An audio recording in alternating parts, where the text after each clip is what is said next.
Mzigo unaendelea pale ambapo Adana amejichimbia katika gari, na wakati huo gari lilikuwa likitoka nje ya geti. Mara ghafla Mrs. Evans huyu hapo. Nimesema simamisheni gari. Kisha wajamaa wakaambiwa wafungue milango. Mrs. Evans akasema, Adana toka nje, najua upo ndani. Nimesema toka nje, mtweni haraka. Basi wajamaa wakalivuta kontena lao ambalo humo ndani Adana ndipo alipojichimbia, na Mrs. Evans akasema, na nyinyi wote hamna kazi, nimewafukuza maana huu ni uzembe. Wakati huku Mr. Evans anamwambia mke wake, kumbuka tuna wateja wakubwa tena wenye hadhi zao, alafu pia bado kuna mtu anatufuatilia na kupiga picha kila kinachoendelea humu ndani, alafu bado tena kuna mtu anajaribu kutoroka. Mke akamwambia, lakini hajafanikiwa hata kufika getini. Huo ni ujinga, kamera zipo kila sehemu na bado ujinga unatokea. Inatosha, tunatakiwa kumuondoa huyu msichana. Mrs. Evans akasema, ni sawa kama ndo uamuzi wako, lakini unatakiwa kukumbuka huyo ndo mwanamke pekee aliyebeba watoto mapacha. Bana, kumbe Adana amebeba mimba watoto mapacha. Hapa sasa ndo tunagundua ukweli. Upo nami storyteller wako, naitwa Star Dev. Make sure tu umesubscribe channel yetu pamoja na kutana notification. Here we go. Mzee kwanza akashusha pumzi. Mapacha? Ndio. Mrs. Evans akamwambia, ukumbuke mwigizaji mkubwa anahitaji watoto mapacha. Hapo anamzungumzia mwigizaji mkubwa wa Hollywood ambaye ni Cherise pamoja na Akini ambaye ndo mume wake. Wakati huku Ife ambaye ni dada yake na Ememe anaongea na Joy ambaye ni mwandishi wa habari. Ife anasema, namtafuta mdogo wangu, jina lake anaitwa Ememe, alikuwa ni mraibu wa madawa kulevya, na baada ya hapo wazazi wakaamua kumfukuza nyumbani, maana mimi wakati huo nilikuwa London kikazi, hivyo sikujua hata nini kiliendelea huku nyumbani. Nilipojaribu kurudi kumsaidia sikumpata, na mwishowe alipata mimba. Baadhi ya wanawake wamenieleza anaweza kuwa katika ile kliniki, akimaanisha kliniki ya Evans Foundation, ambapo kule Adana ndo yupo anapitia mateso ya hatari. Baadhi ya watu wanasema ukishaingia katika ile kliniki huwezi kutoka nje tena. Lakini wewe ni nani?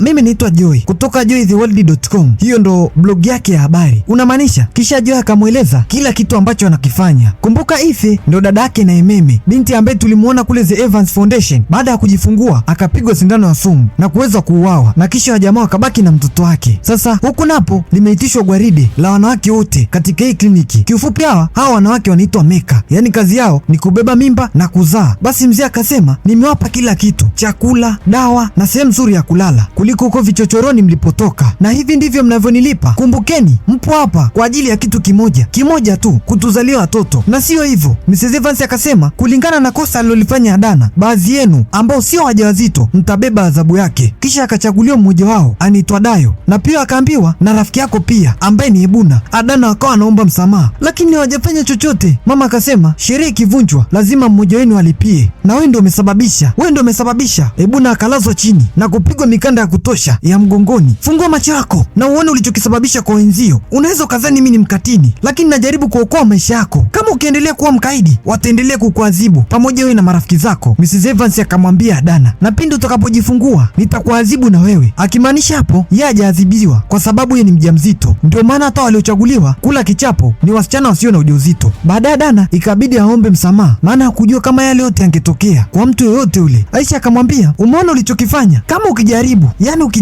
nitadili na wewe, lakini mimi sio adui yako. Umeona kile kitumbo chako nitakipasua. Yana ikimaanisha ataharibu mimba ya Adana. Mida fulani hivi akaja kumwona rafiki yake ambaye ni Ebuna aliyechezea mikanda ya kutosha baada ya kutaka kutoroka. Adana akasema, ulijaribu kunionya lakini sikukusikiliza, na sasa hivi angalia ulichokufanyia. Ebuna akasema, kila kitu utakachokifanya kitamwasiri kila mtu miongoni mwetu. Sasa Adana aliporudi odini anakutana na ujumbe katika karatasi unasema, usimwamini Ebuna. Ebuna ni mpelelezi, atakusaliti. Usimwamini mtu yoyote yule. Ni ujumbe ambao ulimshtua sana Adana. Hasa nani ndo ameweka ujumbe hapa? Okay, upande wa pili kwa Dr. Evans alikuwa akichunguza kuhusu Joy ambaye amekuwa ni tatizo kwao. Mzee akasema hakuna chochote cha umuhimu alichokiposti kuhusu sisi, lakini kuna kitu kimoja tu ndo ameposti katika Instagram yake, na ni kuhusu Cherise. Upande wa pili Adana anamwambia Ebuna, kuna ujumbe nimeupata. Ebuna akasema, unasemaje? Natakiwa kuwa makini kwa mtu ninayemwamini. Ebuna akamwambia, ni kweli unatakiwa kuwa makini, maana mapaparazi wapo kila mahali. Usimwamini mtu yoyote ule, hata kama ni msaidizi wako. Adana akasema, ujumbe unasema sitakiwa kukuamini wewe,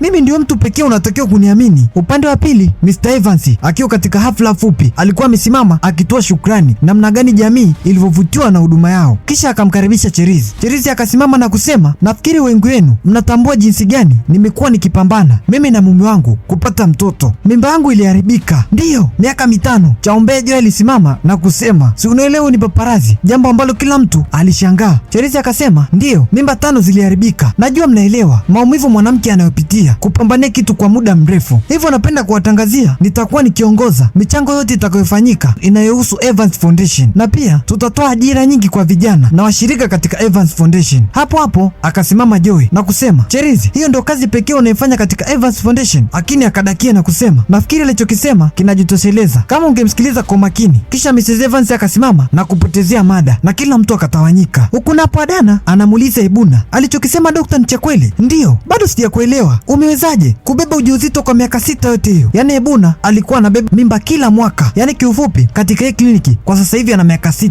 tangu ameingia humu ndani na hajawahi kutoka nje. Ikabidi Ebuna ampe story ya Dana. Sasa anasema ya kwamba yeye baada ya kuletwa hapa alikuwa mjamzito, na baada ya kujifungua mtoto alichukuliwa na alipaswa kubeba mimba tena. Sasa Dr. Evans alichokuwa akikifanya ni kuchukua mbegu zake na kuzipandikiza kwake kila mwaka. Baadaye sasa Dr. Evans akawa anampima Adana. Mzee akasema inabidi upunguze mawazo na pia usiwe mtu mwenye hasira, kitu ambacho kitasababisha uharibifu wa mapacha hawa. Si ndo Adana kushangaa, mapacha? Mzee akasema ndiyo, mapacha, muda sio mrefu utakwenda kujifungua, jambo ambalo Adana alikuwa alifahamu. Adana alipata furaha ya ghafla hasa, lakini akawa amekuja paka kwa Dr. Evans na kumwambia Cherizi amekuwa mtu mwenye wasiwasi kwa kile kilichotokea katika mkutano yule mwandishi wa habari. Dr. Evans akamwambia usijali, lakini akasema lakini amekuwa akitufuatilia na hisi kuna kitu atakuwa anakijua. Mzee akasema hamna anachokifahamu, yule ni chura mdogo sana. Muda mapumziko, Adana ndo anamwambia Ebuna kwamba mimba aliyoibeba ni watoto mapacha. Ebuna alifurahi kusikia hivyo, maana shamchukulia Adana ni kama dada kwake. Kisha Ebuna akaondoka. Hapo hapo akaja meka mwingine na kumwambia Adana, Ebuna anakusaliti. Kama unakumbuka ulivyokuwa ukitoroka, nani alitoa taarifa unatoroka? Nani alimwambia upo katika lile kontena la nguo chafu?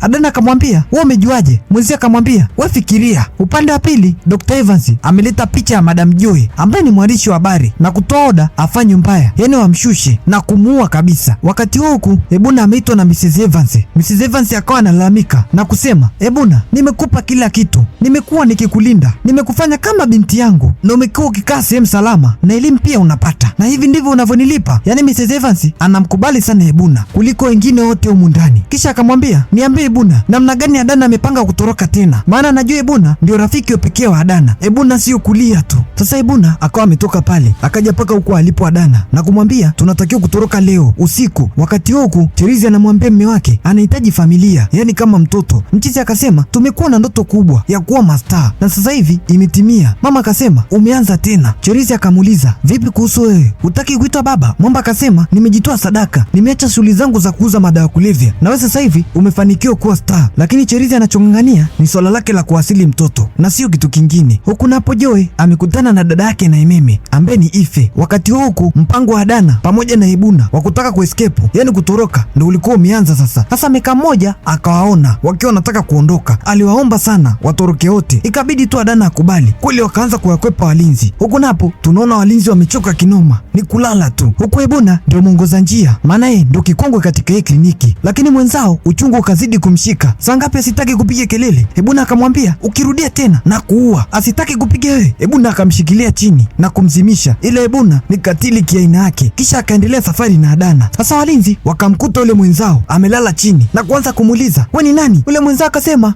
wanatoroka, yani akawachoma akina Adana. Nani huyo? Walinzi ndio kupiga alarm na kuanza kufukuzana nao. Muda huo Joy alikuwa akiongea na dada yake na Ememe ambaye ni Ife. Hapo hapo wakasikia hodi. Sasa Ife akawa ni wasiwasi, maana anajua anafuatiliwa kinoma. Joy akamwambia usiwazi, ni mtu wa pizza. Kisha Joy akafungua mlango akala chuma ya kichwa. Huku napo Ebuna na Adana wanazidi kuchenja mbuga. Huku napo dada yake na Ememe akaamua kujichimbia baada ya mwenzake kula ya kichwa, naye akafanikiwa kumzimisha jamaa na flampeni ya kichwa. Kisha simu ya jamaa ikawa inaita kucheki ni nani, anakuta ni Dr. Evans ndio anapiga. Kumbe Dr. Evans ndio ametuma Joy hadi kuuawa, maana aliona anawafuatilia sana. Huku Adana amekimbia amechoka, uchungu ukawa umemshika. Ndio Ebuna kumsii ajikaze tu, lakini Adana akamwambia we nenda, mimi kama sitapata msaada watoto wangu wanaweza kupata matatizo. Akamwambia Ebuna we nenda ukatafute msaada, maana Adana ajiwezi tena. Kisha Adana akampatia kile kipeperushi cha kupotea kwa Ememe ambacho ndani yake kuna namba za dada yake na Ememe ambaye ni Ife, na kumwambia akifika mtaani ampigie kwanza huyo. Kisha Ebuna akasepa. Kweli Adana alikamatwa na kurudishwa akiwa katika hali ngumu sana ya kujifungua. Kweli akajifungua mapacha. Wajamaa baada ya kuchomoa watoto hata wamjali tena mzazi, wakamtelekeza kama alivyo. Ila hii dunia mida fulani hivi Dr. Evans akawa analalamika, inawezekanaje mtu kutoroka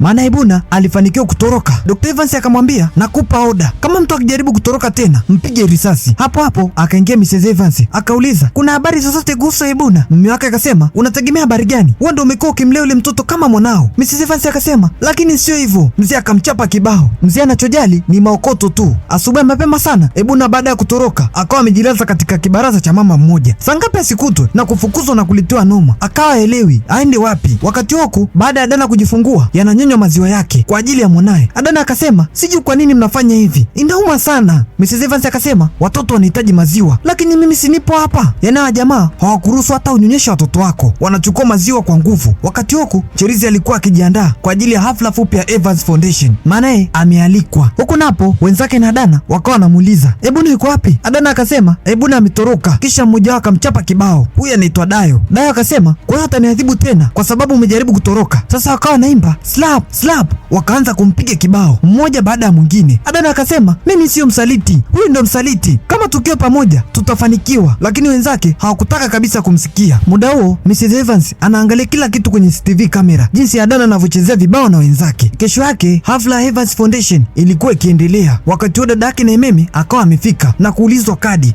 Akasema ndiyo ninayo. Kisha akampatia jamaa karatasi yenye pesa kama rushwa na kuruhusiwa aingie. Sasa dada yake na Ememe akamfuata Cherizi direct na kujitambulisha ya kwamba yeye ni shabiki yake mkubwa. Kisha akampatia taarifa na kumuonesha picha ya mtu aliuawa na Dr. Evans. Cherizi akawa anaogopa, akamwambia, mdogo wangu alikuwa katika ile foundation, lakini baada ya kujifungua wakamuua. Cherizi sasa ndio akawa anashangaa, maana alikuwa juu chochote kuhusu kliniki ya The Evans Foundation. Dr. Evans akamwona Ememe, ikabidi aende na kuuliza kuna tatizo. Kisha Cherizi akabadilisha mawazo na kusema mimi naondoka. Wakati huko dadake na Ememe amepigiwa simu na Ebuna, na Ebuna kumwambia yeye ni mmoja wao katika ile kliniki ya The Evans Foundation, amefanikiwa kutoroka na inahitaji kuonana naye kwa ajili ya kumpa information. Huku napo Adana akiwa anaosha vyombo, kunao mwenzake anajifanya kama kichaa kutetemeka, kumbe ni mzima. Ndio anamwambia Adana anaufungua kutoroka. Adana akamwambia, wewe ni muda gani umekuwa ukiigiza? Mwenzake akamwambia, tangu mwanzo. Ndio tunapewa story yake, alikuwa akibakwa na Dr. Evans kwa ajili ya kumzalia watoto. Wakati huku Cherizi amegari kuwasili watoto kutoka The Evans Foundation. Hapo hapo Akini anapigiwa simu na Dr. Evans na kuulizwa kuna tatizo lolote, maana mliondoka ghafla. Mchizi akasema tupo salama. Kisha Dr. Evans akamwambia, sio hilo tu, nilikuwa nimekupigia kukutaarifu watoto wenu tunao, yani wale mapacha mliokuwa mkihitaji, mnaweza kuja kuwachukua, yani mapacha ambao Adana ndo amejifungua. Hasa kunapo Ebuna ndio amekutana na dada yake na Ememe ambaye ni Ife, akapatiwa chakula na kuanza kumuuliza kila kitu. Wakati huko Adana ameletwa paka huku na mwenzake, maana alikuwa ameshaandaa kila kitu ili waweze kutoroka naye. Muda huo Ebuna amekuja paka huku na dada yake na Ememe ambaye ni Ife kwa ajili ya kutoa ile maiti ya Madam Joy ambaye ni mwandishi wa habari aliyekula risasi ya kichwa. Sasa Adana na mwenzake wakavaa kama wafanya usafi, wakabeba na vifaa vyao, wakawa wanatoka huku wamefunika nyuso zao. Muda wake na Ebuna wakaja kutupa ule mwili huku. Adana na mwenzake wakawa wanazidi kutoka. Adana akamwomba mwenzake angalau aone hata wanaye kabla hajaondoka. Mwenzake akamwambia tutachelewa, ili ikabidi tu amruhusu. Adana alipoingia katika chumba cha watoto hamna watoto wake, akazidi kupagawa. Wakati huo Adana mwenzake anamsubiria, akataka kutoka. Sangapi asikutana na mlinzi mkuu, akajaribu kukimbia. Mchizi akampiga risasi, maana alipewa oda ni moja tu, mtu akijaribu kutoroka tena ampige risasi. Wakati huo dada yake na Ememe akaja na gari na kulitelekeza nje ya kampuni ya The Evans Foundation na ushahidi yote pamoja na uovu wanaofanya, kisha akaondoka. Wakati huo Mrs. Evans anapewa taarifa ya kwamba Adana ametoroka na kusema mume wake atakwenda kumuua. Akarudi paka ofisini kwake, anashangaa kuona draw lipo wazi. Sangapi Adana asimshikie bastola na kuanza kumuuliza watoto wangu wako wapi? Mrs. Evans akasema kuwa mpole. Adana akasema nitakushuti, niambie watoto wangu wako wapi? Mrs. Evans akasema wapo odini. Adana akamwambia kama unanidanganya nitakuua. Akamwambia wapo hapa, wameshachukuliwa na familia nyingine. Akamwambia nipeleke, lakini umechelewa, wewe twende. Kisha Adana akamtoa huko amemshikia bastola kiunoni. Sunde Ebuna kumuona Adana akasema unamchukua Adana hivi? Akamuuliza Adana ndio nani? Rafiki yangu niliyokuambia. Wakati huko wananchi wamechafukwa, maana ushahidi wote umekutwa katika gari, polisi wakawa wameshafika. Kweli Mrs. Evans akamleta Adana paka walipo watoto wake, kisha wakapanda lifti. Huku napo Ebuna pamoja na Ife wakawa wanafuatilia kila anapoenda Adana. Adana alipoingia sangapi simkute Dr. Evans akiwa na watoto wake, akiwa anasubiri wateja. Mzee akasema nilijua utakuja kuwa tatizo kwangu, akiwa anamwambia Adana. Adana akawa anasema nataka watoto wangu. Mzee akasema sidhani kama una shabata kupiga hiyo risasi. Adana akasema wewe nipe tu watoto wangu, mimi nitaondoka. Mkeo akawa anamwambia mpe, lakini mzee akawa ni mbishi. Mke wake akamwambia kliniki imeisha, angalia katika simu yako. Mzee sasa ndo kuangalia, ndio anagundua kliniki kushanuka. Mzee akasema shusha silaha yako au ni watupe hao watoto. Kisha Adana ikabidi tu ashushe, huku mke wa Dr. Evans amesimama mbele ya Dana akizuia mume wake asimpige risasi ya Dana. Akamwambia, ukimuua huyu itakuwa mbaya zaidi. Mzee akamwambia, toka mbele yangu, nitakuua. Mke wake akamwambia, watu wameniona nikiingia naye, ukimuua watajua ni sisi. Mke akamwambia, unachofanya sio sahihi. Mzee akasema, nyamaza, hatuna kazi naye tena huyo, au nayo yaniti hawa hawana kazi tena na Dana baada ya kuwazalia watoto. Mzee akasema, jitazame, umekuwa ukipata kila unachohitaji, unavaa unachostahili na umeishi kama malkia. Mke akamwambia, ni kweli umenipa kila nilichokuwa nakitaka na ambavyo nilivyokuwa na ndoto navyo, lakini siwezi kufanya tena. Mzee akasema, unajidanganya peke yako, lakini sio mimi. Kumbuka yote ni kwa ajili yetu sote. Mama akasema, lakini tunaenda mbali. Mzee akasema, hakuna sheria hapa, pesa ndio sheria, sisi ndio sheria. Wakati wake na Ebuna wakaingia kimya kimya. Katika ubishani, mzee akavitoa risasi, Ebuna akaingilia risasi. Alikuwa akitaka kupigwa Adana na kupigwa yeye. Adana sio kumlilia Ebuna. Kisha mzee akamchukua mke wake na kuacha watoto na kuondoka. Wakati huko Ebuna anafurahi kuona watoto wa rafiki yake wapo salama. Hii ndio maana urafiki sasa.